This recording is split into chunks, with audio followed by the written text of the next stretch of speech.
A week or two ago, we asked for suggestions of subjects and personalities which we might discuss on this show. One little girl wrote in from Akron, Ohio, and she said, "I don't care what you talk about as long as you keep on talking." Now, that can prove very dangerous because some years ago, on the way back from Europe, a steward came out on the deck of the ship one night and said, "Are you the one who preached sermon at St. Patrick's Cathedral such and such a time?" "Yes." He said, "Maya, that was a wonderful sermon. Wonderful. I enjoyed every minute of that hour and a half." I said, "My good man, I never talked an hour and a half in my life." Well, he said, "It seemed that long to me." Well, tonight we're going to discuss a very remarkable man of literature. A man who foresaw communism and who understood it better than many who have lived through it. And his name, it has, we should mention, some alternate spellings. Fyodor Dostoevsky. Born in 1821 in Moscow. Father was a doctor in one of the poor hospitals in Moscow.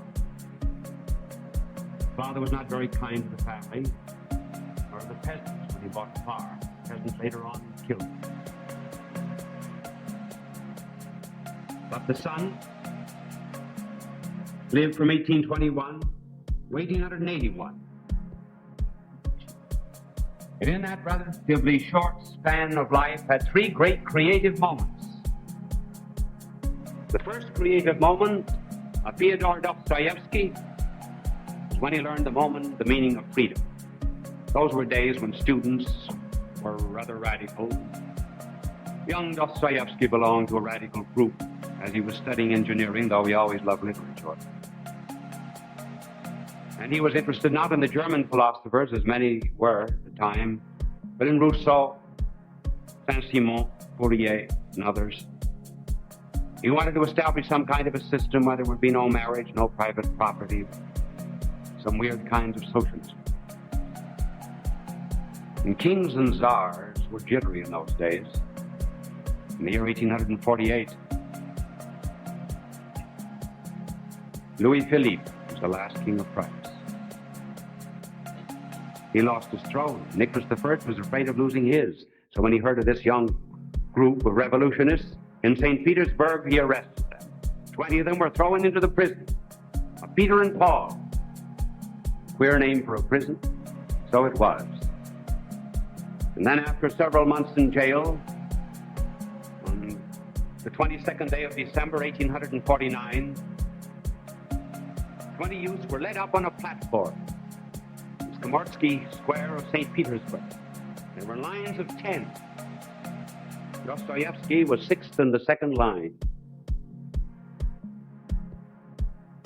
The sheriff mounted the platform. He walked to each of them. He gave the sentence of the court. Condemned to death. Condemned to death. Condemned to death. 20 men, 20 minutes to wait for death. Dostoevsky knifed someone alongside him. There was a cart down below. 20 coffins in it, black cloth over the coffins. The temperature, 20 degrees below zero. They were stripped of all their clothing except a shirt. It was 7 o'clock in the morning. Dostoevsky looked up, and the sun was just coming through the clouds. It began reflecting itself against the dome of a church. And he said, "In 5 minutes, I will be where the source of all that light is."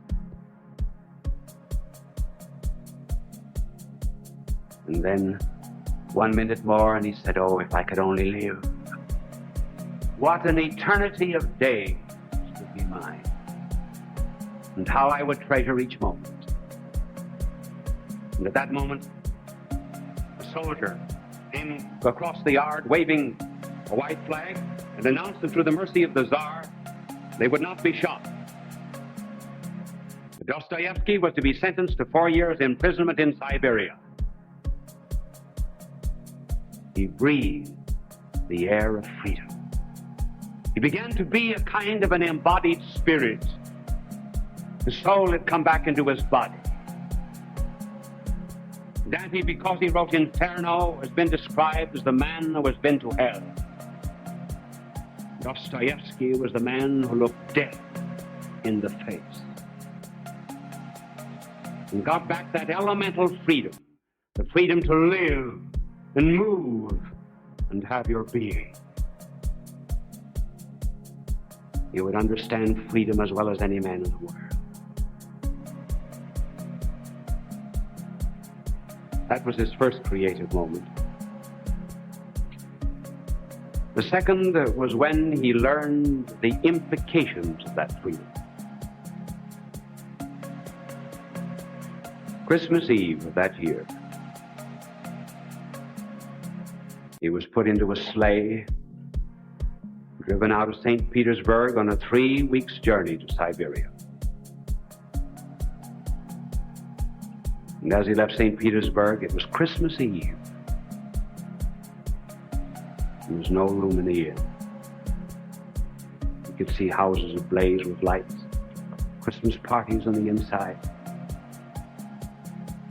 So out to the stable of the world he goes, to Siberia. And what a place it was, Dostoevsky describes it. He said, we were huddled in this barracks like herrings in a barrel. No room to turn around. Fleas and lice by the bushel. Temperature 30 and 40 degrees below zero. Ice 3 inches thick on the window pane. One stove in the center of a room never melted the ice in the room. A sheepskin to cover us, but it never covered our feet, and our feet froze. Filth on the floor, too cold to go outside to satisfy nature. Men would attempt to cross the floor and their chains would get caught in the chains of others, and they would fall, crack their heads, and curse. It was a veritable inferno of imprecation and curses and lecherous laughter. And out of it, later on, came the books describing what he had been through. Letters from the underworld and the house of the dead. Some of the most terrible pages of all literature. And what did he learn during this captivity in Siberia? He learned 3 lessons, and he puts them down in these books. And the first lesson that he learned was how evil men can be. He lived with characters, and he saw guards that could not be divided as novelists divide their characters into good and bad. He said there are some people who will abuse freedom to a point of wishing only evil. They lose the distinction, he said, of right and wrong. They do not deny God merely. He says they challenge God. They set themselves up as an absolute. He said, I found that while I was there, that man is open at 2 ends. First, he's open to the inspirations of grace. And then he said he's open to the devil himself. And some of these men, he said, wanted to do evil just for the sake of evil, even to make good evil. And as a result, he said, they became cruel. And I learned, he said, that it is possible for a man to become more cruel and bloodthirsty than any beast. As one of the characters said, there are only 2 periods in history. One is our ascent from the gorilla to the death of God, and the other is from the death of God to the making of a new earth through communism. That was his first lesson, how evil men can be. And the second lesson that he learned was about a social system that evil men can create. That social system that exists in the land where he lived. Churchill described that land as the dividing of it as the Iron Curtain. That description would never satisfy Dostoevsky. Why? Why? Because the Iron Curtain is from our side, the comfortable side, the side of real freedom, looking up against something opaque. When you pass through Siberia and see evil such as Dostoevsky saw, that description would never fit it. And so in Letters from the Underworld, he describes the new race of men and what it means to live under this type of man. And he describes it as the mouse facing the wall.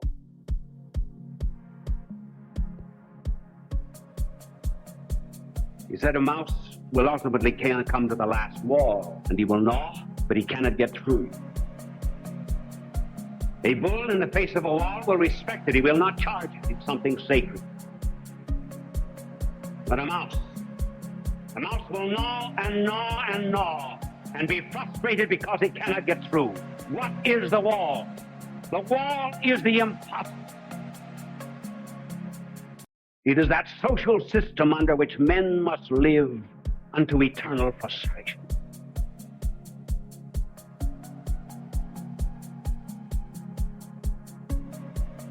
And the third lesson that he learned, he described it in these two books that I mentioned, was that the only alternative to this social system is Christ, in whom, as he rightly said, is God in the image of man.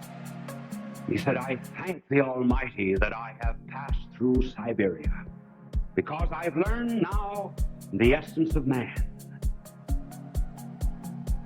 And I have also learned, he said, that it is only in Christ that I must repose. Later on, when Belinsky, the atheist, would try to win him over to his atheism, Dostoevsky said in his own queer way, he said, Belinsky, he said, I would rather be wrong with Christ than right with you. Prison spoiled some men. It spoiled Oscar Wilde. He lost all of his creativity in prison. And he came out of prison, wandered the streets of London under a diabolical pseudonym. He lost his power of writing because he'd been in prison, but not so Dostoevsky. He learned these great lessons. And Dostoevsky came out in order to come to the third moment of his life, the truly creative literary moment, in which he wrote some of the great pages of literature. For example, This Is the Man. Dostoevsky wrote in, first of all, the one that we will discuss first, Crime and Punishment, in 1866. The Possessed, 1872. We will not have time to discuss Brothers Karamazov, around 1879, 80, before he died. In these works, he describes communism that is to come. And he describes it, well, first of all, in Crime and Punishment, where one of the characters is Raskolnikov, the individual communist. Raskolnikov does not believe in a distinction between right and wrong, good and bad.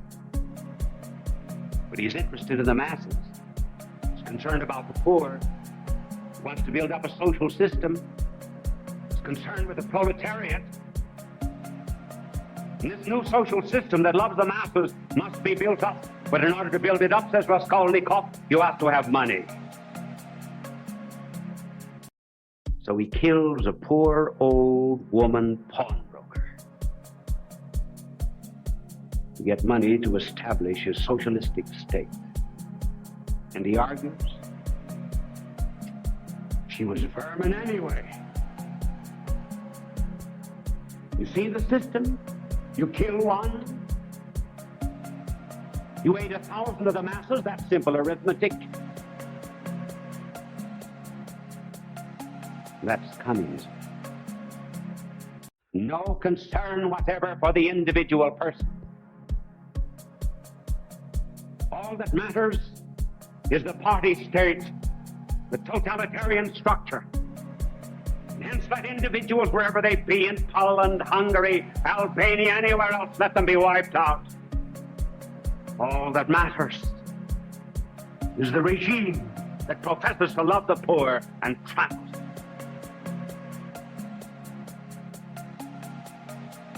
Dostoevsky's Leninist work, The Possessed, describes the state that has been set up by this philosophy. No longer concerned now with the individual communists. And Verhovinsky says the Russian Revolution will begin with an atheistic base. You see the characters of Dostoevsky, Kirillov, Shigalov, Verhovinsky, Father Brothers Karamazov and others. Oh yes, they're in pages. Here they are in The Possessed.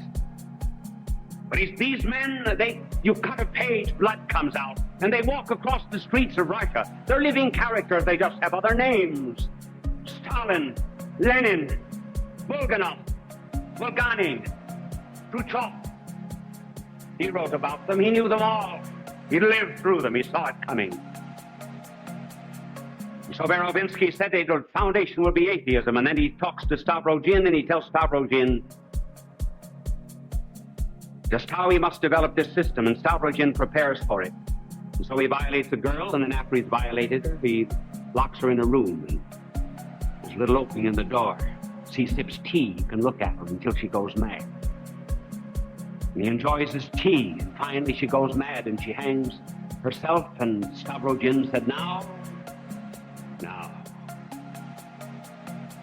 I no longer know the distinction between right and wrong. Now I am ready to establish the system. And so the characters walk out on the pages of The Possessed. Would you not think that some of these are reading from The Possessed? Some of these pages were written by someone who had passed through the experiences of communism today in Russia. He suggests a system of spies. Every member of society spies on the others. And it is his duty to inform against them. All are slaves and equal in their slavery. The equality, all commoners.